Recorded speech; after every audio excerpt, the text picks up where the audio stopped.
we did that. This happened when I was little. I remember having electricity cuts when I was like maybe in primary school, and you forget what it means to not have electricity for 6 hours every day.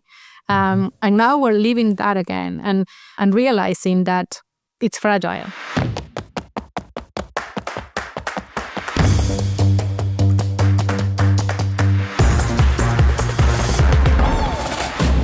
Welcome to Power Struggle. I'm Stuart Muir.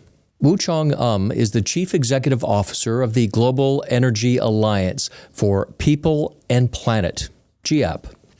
It's a multi-sector coalition based in New York City.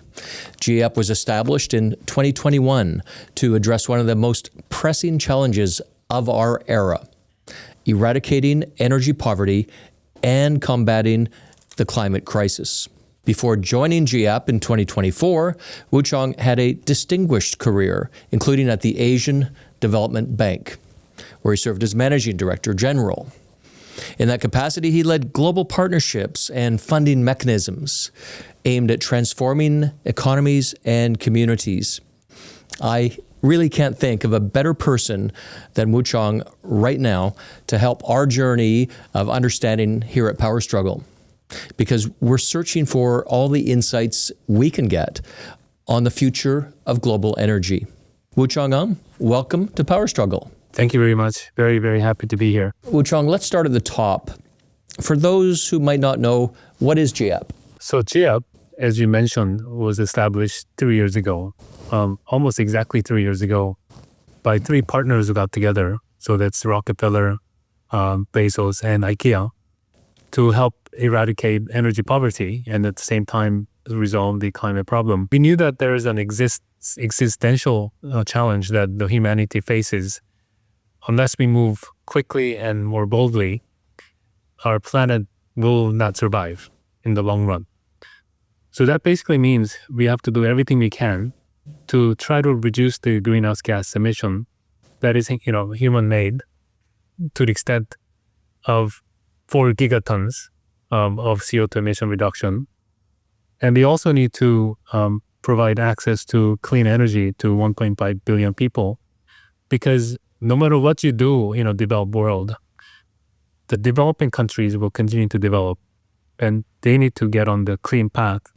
Otherwise, if they get into the fossil fuels and go for short-term returns, they're going to be locked in to investments that will continue to be emitting greenhouse gas, and also they will be locked into their obligation to import expensive fuel from somewhere else. So they will be much more dependent on the fluctuating fuel prices and so forth.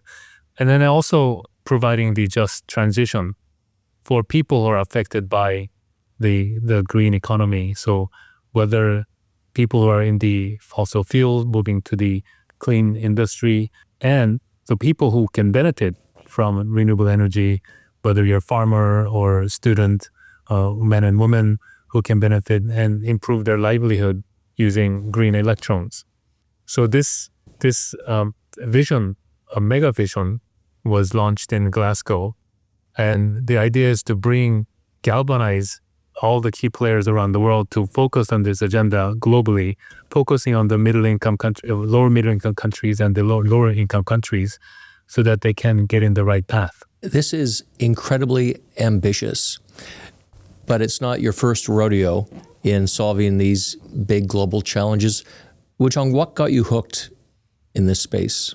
Well, that started about 20 years ago. Actually, when I was working in the Asian Development Bank, I was in charge of infrastructure development for that organization to build infrastructure that will help eradicate poverty for these people in Asia.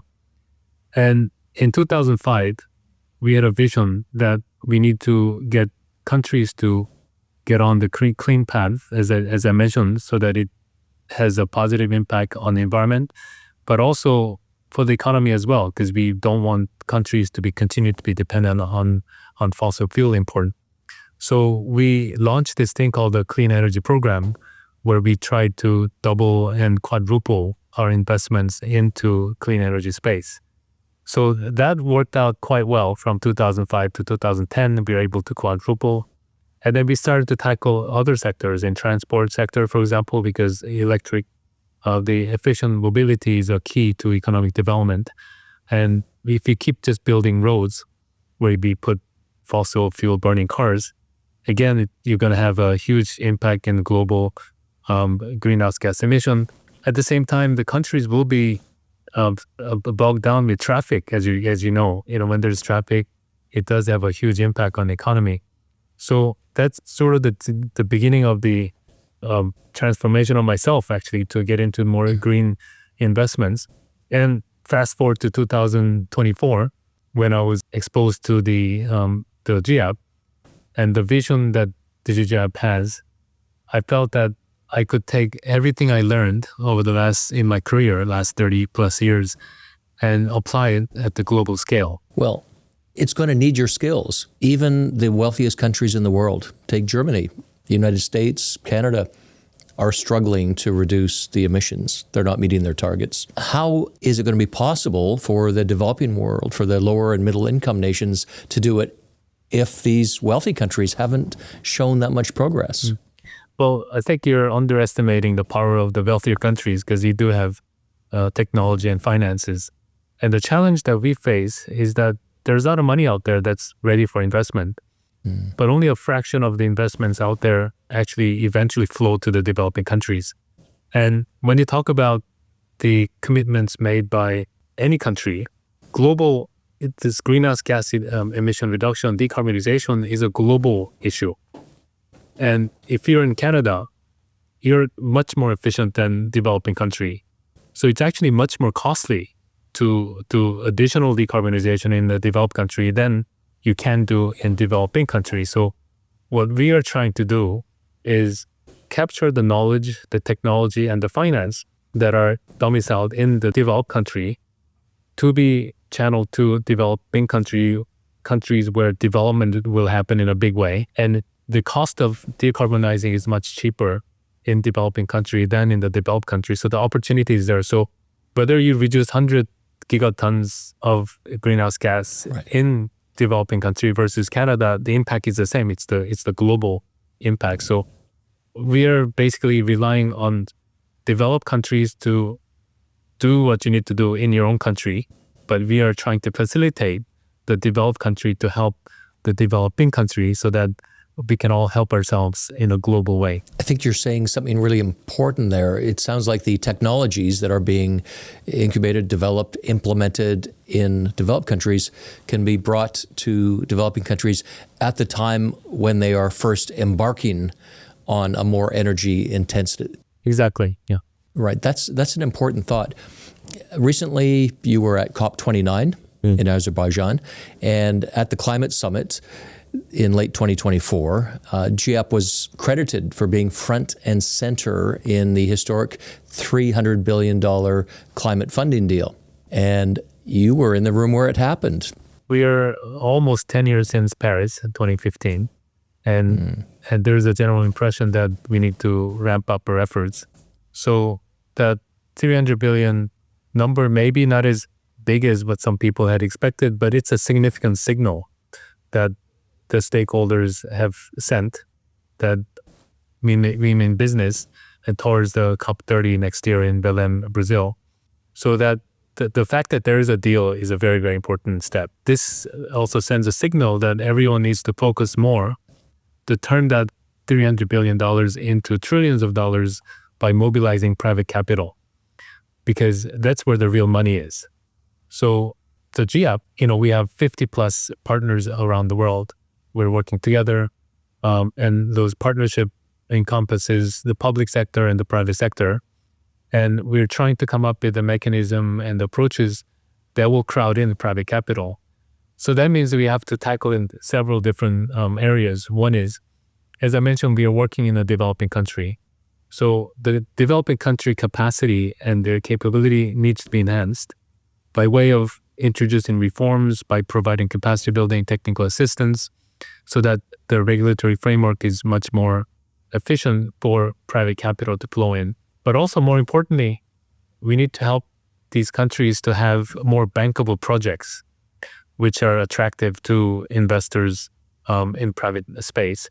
And when you try to attract private capital, they do need to make money somehow, right? So you cannot expect private sector to put their capital where there's money and losing business. So supporting these countries in project development is another space that we can get involved in. And then we participate in structuring deals where private capital is brought in, whether we use guarantee, first loss guarantee kind of thing, or equity investment, or even debt in investment. So by us getting involved, we crowd in the public sector. And when we have these kind of players co-investing, the private sector investors feel much more comfortable coming in on top of that. So there are real risks that the private sector investors will have to deal with, and that can be dealt with by providing guarantees, for example. But there's also perceived risk, which is actually even bigger, because when you're working in a frontier countries, it's the first time investing in a given country in Africa, let's say. People will feel nervous until they see somebody doing it, right? So the fact that we are shoulder to shoulder investing into these kind of projects will give comfort to the private capital investors, and we can hopefully turn that 300 billion into trillions of dollars in the years to come. Was there a sense of disappointment that although $300 billion is a big number, the starting number that was sought by those who wanted this program to succeed was $1.3 trillion? And we have to start somewhere. Mm-hmm. And like I said, I think it sent the signal that it will happen, because I think there are also pessimists who thought that we'll never have a deal anyway, right? So it would be nice to get into trillions, but it's a 300 billion is a lot of money that we can have it go much farther. But like I said, getting into focusing on crowding in more private capital. I'm trying to get a mental picture of what you'll be going forth to actually do with this $300 billion.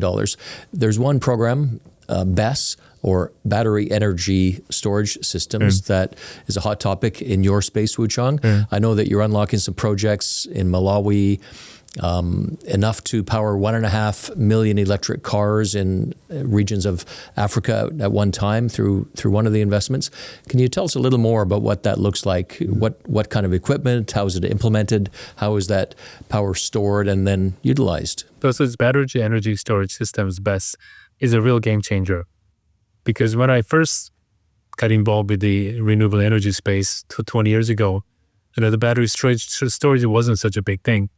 And the biggest challenge that the renewable energy space faced was that it cannot replace the base load. So when somebody has no electricity, they cannot just rely on renewable energy like solar and wind, unless you're talking about hydro. Canada, there's a lot of hydro. Because when there's no sun, there's no electricity. When there's no wind, there's no electricity. So by introducing the BESS technology, that changes the dynamics. And over the last 20 years, the cost of the actual solar panels have come down significantly. But then the issue still had reliability of the electricity availability. So by integrating battery storage, it looks like a fossil fuel power plant because it's consistent. And this can actually replace the energy security agenda of any given country. So we get involved through the BESS consortium that we launched last year, about a year in September 2023, where several countries signed on to that to major activities in integrating BESS into renewable energy solutions in the distributed renewable energy space. And that also comes with technology bit, but also getting the internal regulatory approvals set up as well, right, in the given country. So this is where we actually provide quite a bit of handholding to the country so that we can help design, use the best practice in other countries to implement and promulgate some of the internal regulatory systems so that the technologies can flow into these countries well. So I'm quite optimistic that this will have a huge impact in scaling up investments, because when investments on renewable energy can solve the energy security for a given country, then people in the countries will take it very seriously. And at the end, like I said, by installing renewable energy-based energy storage will help countries become independent from fossil fuel import, which means if there's a conflict somewhere in the world, oil price goes up, fuel price goes up, they don't have to worry too much about the cost of their energy because sunlight will always be there. Mm-hmm. There's a lot of places in the world where they talk about wanting to go 100% renewable. And often when you look closer, it's quite challenging, and they're still using fossil fuels for aviation, for manufacturing, and some things it's a little harder to get out of. Do you think there's anyone who's credibly saying that there is truly 100% all the energy in our lives for the way that some country somewhere might be living could become 100% renewable, not just the portion from electricity? I think that's, if you just think about it, it seems quite daunting. But when you look at specific examples, it is possible to get there. Maybe it will take time, but I know in my previous organization, they're making investments in the aviation industry for biofuel. Now, I personally haven't experienced flying on a plane that's flown by a biofuel yet, but human being, we're amazing in terms of innovation technology. So if we give us enough time, we'll come up with an answer. And I'm an iPhone user. This really changed the world in 2007. And you look at before 2007 versus now, the world we live in is something that we never imagined. It's a simple thing like Uber, Uber Eats, getting things at the tip of your finger was something that we never imagined possible. So you got to create a situation where in the energy sector, we have that 2007 moment with respect to mobile phone. Yeah, well, you think in 2007, all of these things we could not have predicted. No one was predicting. Here they are now. Yeah. So the same number of years in future, 17 years down the road, who knows what's going to be here. Exactly. So that's the part that excites me the most, coming out into this world of GEAPP, where we are not just about GEAPP, but we are an alliance, as the name says.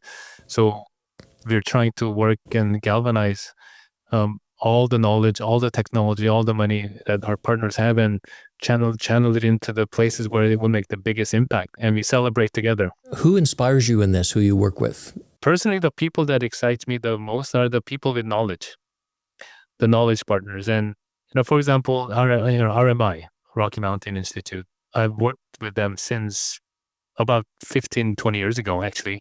And they're one of the alliance partners that we work with. And they have such a deep bench in terms of their knowledge on the battery storage.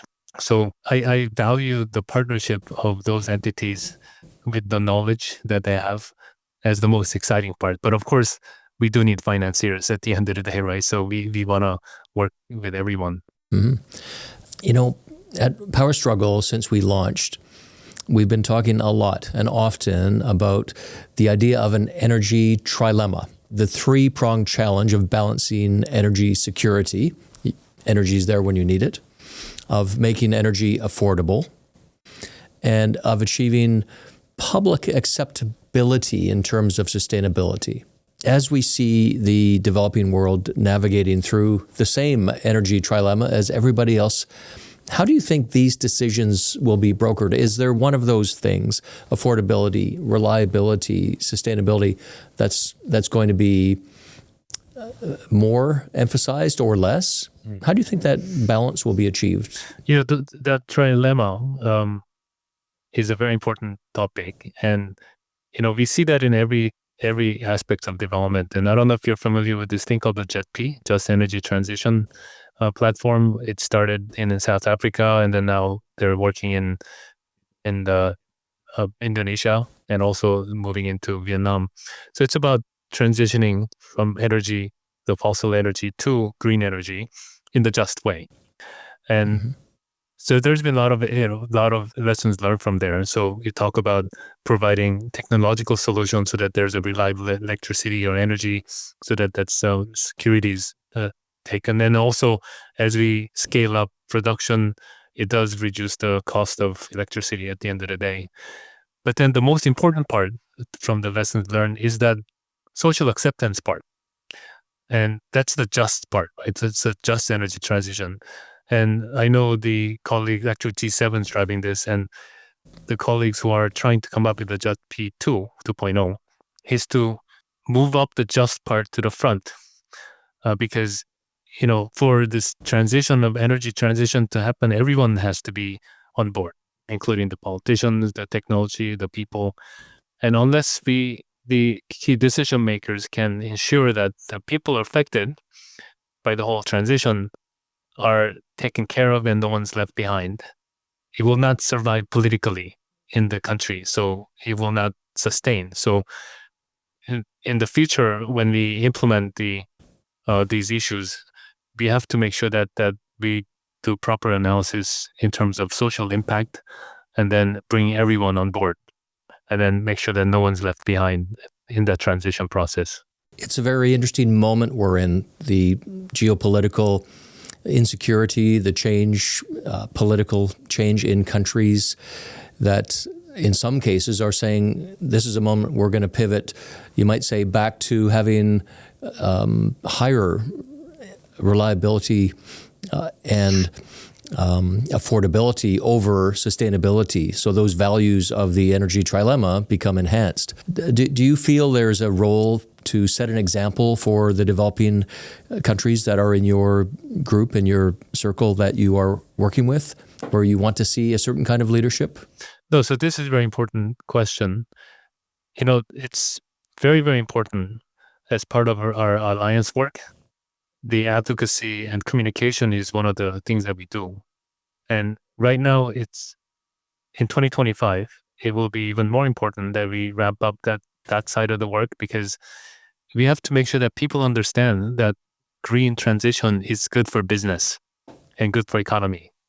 Of course, it's good for decarbonization and global warming, but at the end of the day, people will benefit from cleaner, cheaper electricity that's more stable. So we have to make sure that we communicate this so that people don't get distracted with whatever other options that may come, which might be a bit more short-term sighted than what we're trying to preach.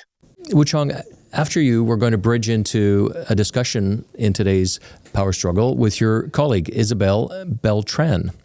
And before we do that, I'd like you, Woochong, to tell us a little bit about Isabel. Well, Isabel is the vice president for our Latin America and Caribbean business. And last month, I spent some time with her in Belém, Brazil, where the COP30 will be organized. And she's an amazing person who knows how to get things done on the ground. And she has the power of influence of getting people to do the right thing. And the kind of support that she's getting from the Latin American countries, I've personally witnessed. And she was the key person who drove our Universal Access Coalition work together with the Brazilian government, as we are supporting the Brazilian government in their energies for the Amazon initiative, which she'll tell you all about. And I expect she will be quite noticeable in the next 1 year leading up to COP30. Well, that's a great introduction, and I think it's a chance on today's episode to bridge from the high-level leadership, the strategy that you've explained to us, Woochong, and introduce Isabel Beltrán. Yeah, hi, good afternoon. Isabel is vice president at GEAPP and leads the work in Latin America, as well as the Caribbean. She has more than 15 years of experience in economic development, having worked at the World Bank and the Inter-American Development Bank, focusing on sub-Saharan Africa, as well as Latin America. She has a master's in economics from the Catholic University in Ecuador and a master's in public administration from Syracuse University. Isabel, welcome. Thank you. Happy to be here, Stuart. You've accomplished so much in your career. If you weren't solving energy poverty, what do you think you'd be doing? I actually think I'll be working on poverty issues, economic development. And that's where my career started, studying economics as a way to help developing countries like mine, I'm Ecuadorian, to really lift the population out of poverty. And then somehow through my career, I learned, or I found, that one of the most effective paths to do that is through energy and through the provision of reliable energy. And so here I am. Energy sounds very specific, but you've chosen it as a thing to further your work. Is that because there's something different about energy than maybe some other sectors? I think all sectors are important. However, through my work at the Rockefeller Foundation and 100 Resilient Cities and thinking about resilience, energy is one of those sectors that really touches a lot of and can influence a lot of many others.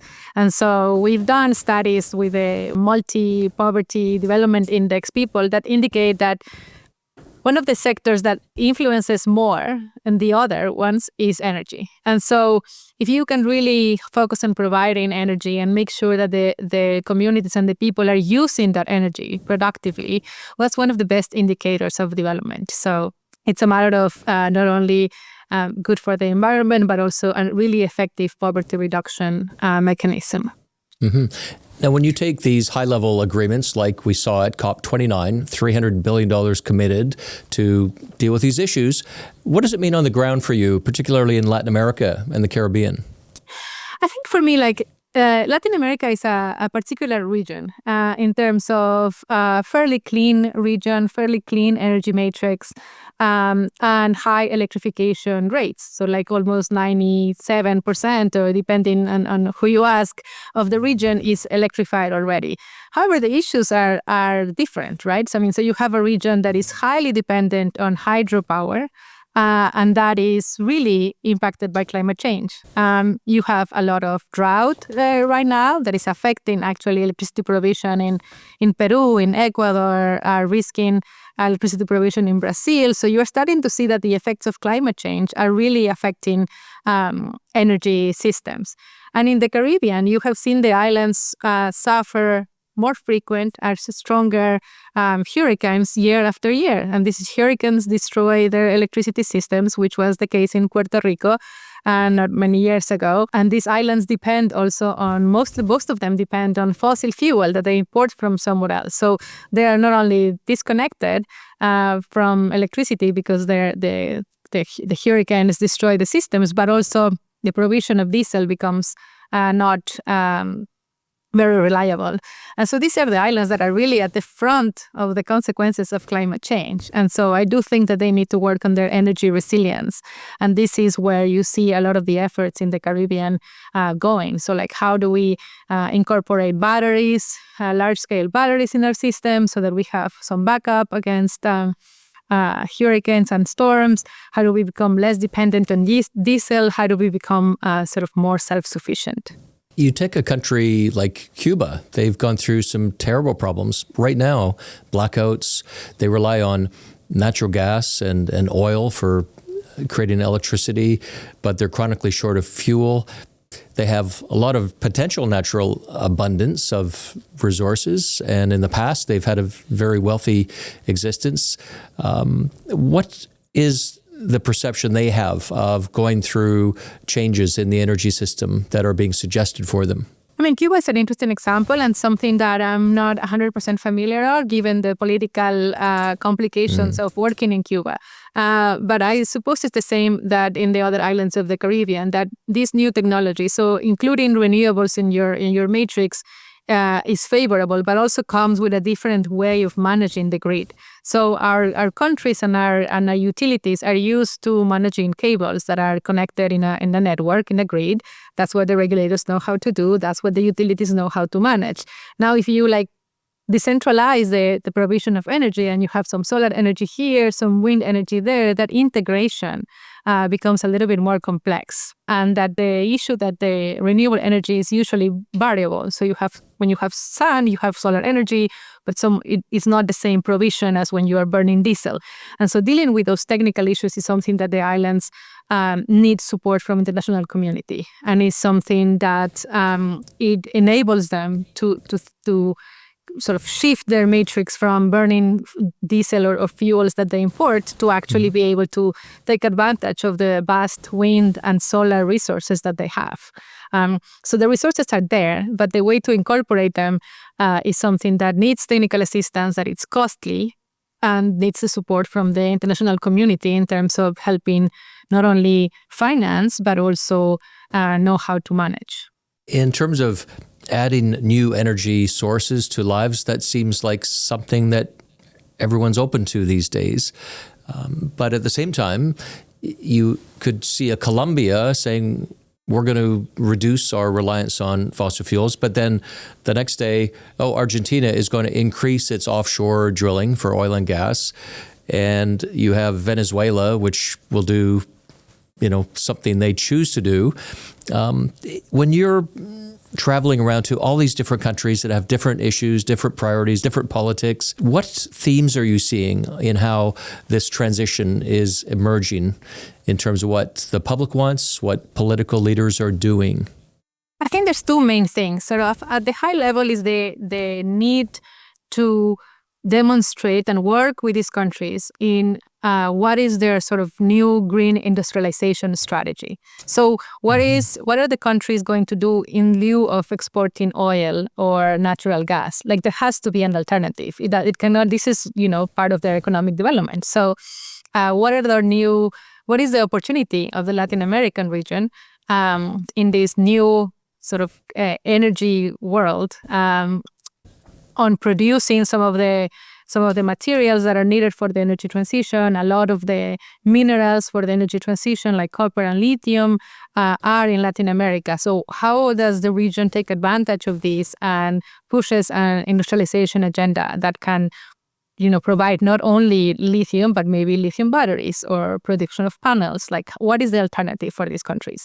You can come in with an agenda of saying you need to decarbonize and you need to stop selling oil, but there needs to be an alternative. And there are alternatives. And it's just a matter of partnering with the countries with complete packages of technical assistance and financial support to push these industrialization agendas. And on the other hand, especially in Latin America, you see a region that talking with many of the ministers, they struggle to fully embrace the transition when they still are leaving people behind. So many of them, you will hear them say, there's no transition without taking everyone, right? We need to reach, this is a region that is very close to reaching 100% electrification, but those last 16, 17, 18 million, depends on what statistic you use, there are people that remain unconnected, plus 60 plus million of people that have connection, but it's not really good. It's like maybe a couple of hours a day. Those are the most complex because they are the farthest, they are the most expensive, they are the poorest, they're usually isolated, indigenous, Afro-descendant communities. And so we need to figure out a way, what is the technologies, what is the financing mechanisms, what are the arrangements that are needed to reach the last mile and to reach 100%. I think a lot of the ministers have said, we can't, talk about transition when we still have 3-4 million people that do not have any access. And so that's also something that we, have been supporting, and the push behind the creation of the Universal Access Coalition. It's like we can, LAC could be the region that reaches 100%. And in doing so, extract a lot of the learnings that the other regions are going to need further on. I'd like to dig into the Universal Access Coalition in a moment, because I just want to stay with this topic. Yes. You raised something, critical minerals. I think of a country like Chile, which has got an incredible amount of mineral wealth, especially copper, without which there is no energy transition, there's no electrification. So putting countries like this in the driver's seat, or seeing them take that place through their own actions, seems like a very timely and smart thing to be doing. Yes, absolutely. I think supporting these new economies and the development of these new industries is key at this moment. And it's also key for the region, right? And then, providing some alternative supplies from other continents. So can you give me some insights into the Universal Access Coalition? Where did this idea come from? What problems does it solve that are hard problems to solve by other means? And how is it going? Yes. So this was a little bit of a crazy, ambitious idea that we had, talking to many of the other partners working on access, right? The World Bank, the Inter-American Development Bank, IEA, IRENA. We talked to everyone to understand what was the problem and what was needed and what were the limitations. To realize that there's a lot of funding going to the sector, not nearly enough, but there's some funding going to universal access in Latin America, but that the funding is very uncoordinated, that there's small pilots, that the lessons are not being shared, that you need scale, that it's really expensive. And also the understanding that whatever approach got a country to 95% or 96% electrification, that approach is not going to be the one that takes you to 100%. That last percentage needs a different way of working. And so all of these organizations have come together sort of with a common vision of working together in coordination, sharing lessons, coordinating our interventions. We can attract more funding to the sector. We can bring a little bit of scale to the work, and we can really accelerate reaching 100%. Like none of these organizations can do it individually, and so we've come together as an informal group of organizations working and leaders working in the sector to say what are the things that we could do together or in subgroups that will really push the agenda forward. And how can we work on those things between now and 2030 to make it a reality that we will have universal access in the region. Right. Is there one thing that seems to be the most effective single thing that you've stumbled upon? No, there's not like a one solution for all. But among the things that we have discussed is the need to aggregate funding. So the need to provide a platform through which donors can aggregate funding in a bigger scale instead of small pilots here and there. So like, could we create like a multi-donor trust fund dedicated to energy issues? We also talked about how all these energy interventions need to come really closely coordinated with productive use and economic development interventions. I always keep this in my mind, but with the electricity itself, you don't do anything with the cable. It's what you do with that energy that provides development. So like, how can we work with the communities in terms of like making their agricultural practices more sustainable or more productive, or take them to a little bit of a bigger scale? That's what actually produces development. And the other thing is we've talked about the need to really update the regulation and like what is the regulatory framework that enables different types of business models or technologies that address this last mile, because all these regulations and all these utilities were created and designed for one grid, right? Central generation. And so this last mile needs a little bit of a different approach, and that takes some work.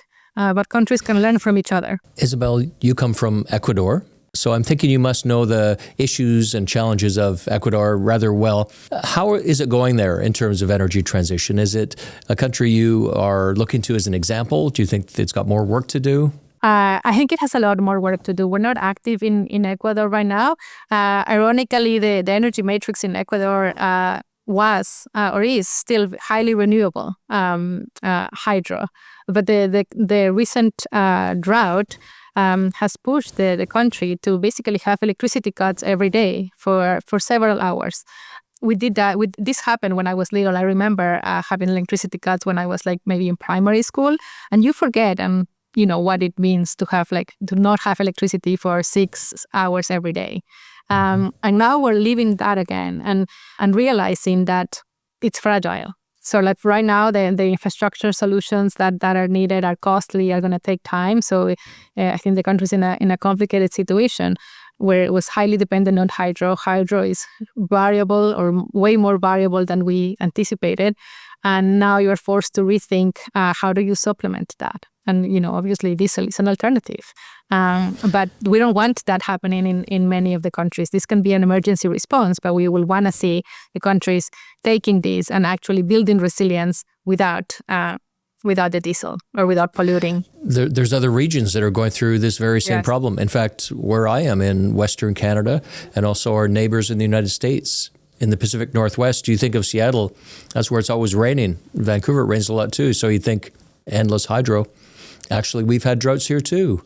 And our 90+% reliance on electricity is being challenged. We're still there, but importing more electricity. And it's something that affects a wealthy country and its neighbor. So it doesn't seem to be easy to escape from this. Do you think that in your career ahead of you, decades ahead of you, you will get to a point where there will be easier applications that you can just wheel in to a country and say, look, we've solved this problem. Here you go, just do this? I think it will get easier. I don't think it will be like a very easy one-size-fits-all. But I think as we learn and demonstrate from examples from some countries, it will get easier for others to embrace the transition with less hesitation. The energy sector is such a political and fragile and vital sector for any economy that you really need, to provide the most security to the policymakers on how this is going to work. And we're doing that. We have the examples from Europe and the United States and Canada and the developing world. We just need to start translating those to the developing nations. Now, Isabel, I know that GEAPP is a relatively new organization, and having started organizations myself, I also know how long it can take for there to be recognition. So with that in mind, tell me the story of GEAPP. I think the story of GEAPP is long, but we'll try to summarize. GEAPP is born from the work that the Rockefeller Foundation had been doing for 10 plus years in the energy sector. The Rockefeller Foundation had worked in Africa and in Asia in the energy sector, not in Latin America. And then through COVID, we started thinking, or the Rockefeller Foundation leadership started thinking on how this was an opportunity for a green economic recovery, right? And how climate and how sort of the provision of green energy and investments in green energy could help not only economic growth, but at the same time also contribute to the climate change objectives. They made a big bet, a big gamble here, and then decided and got other foundations support to create what will be GEAPP, a global organization that will be dedicated to support energy access and energy transition globally. And so we got the support as well from IKEA Foundation and support from the Bezos Earth Fund. And that's how GEAPP was created. So in our mandate, we're focused on energy access issues, green energy transition, and our contributions to climate change. And so here we are. Do you find it in yourself frustration or a source of inspiration to see the monumental scale of these challenges? They are both scary and intimidating, but they're so essential that it also becomes a real true motivation. I think we see the impacts of climate change in our weather. And so if we don't act, decisively, if we don't act swiftly, it's not a matter of imagining what's coming. We are starting to live it, really understanding how we can support the countries, how new alliances need to be formed. How about before, we used to talk about just the private sector, like the role of the private sector. I think we all have a role. The private sector, the public sector, the international financial institutions, and the philanthropic sector.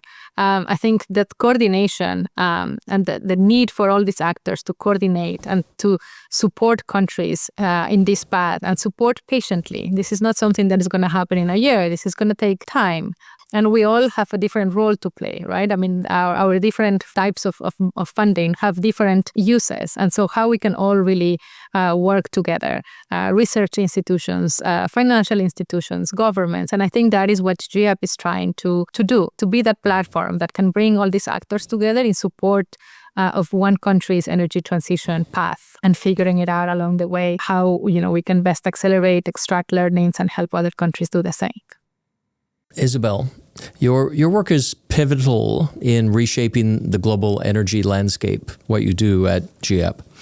What message would you like to share with our listeners about the path forward in achieving a just and equitable energy transition?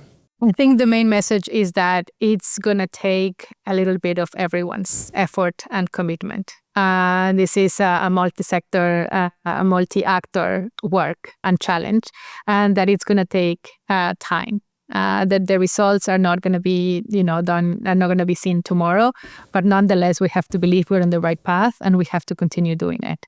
And so setbacks, there will be setbacks along the way, but we must keep pushing forward and work in a more coordinated way. I think the world will benefit a lot for increased coordination among actors. Do you feel there has been tangible change since you started focusing on this area yourself?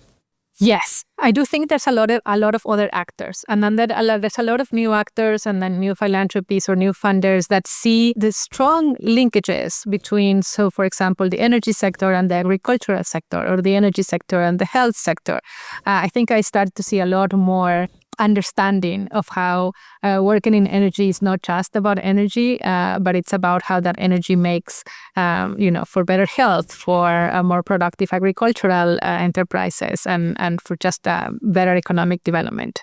Well, if you can bring everyone along that way, not just those who are going through a transition in one of the countries you work in, but I think the broader coalition of all the countries of the world, you can be very successful.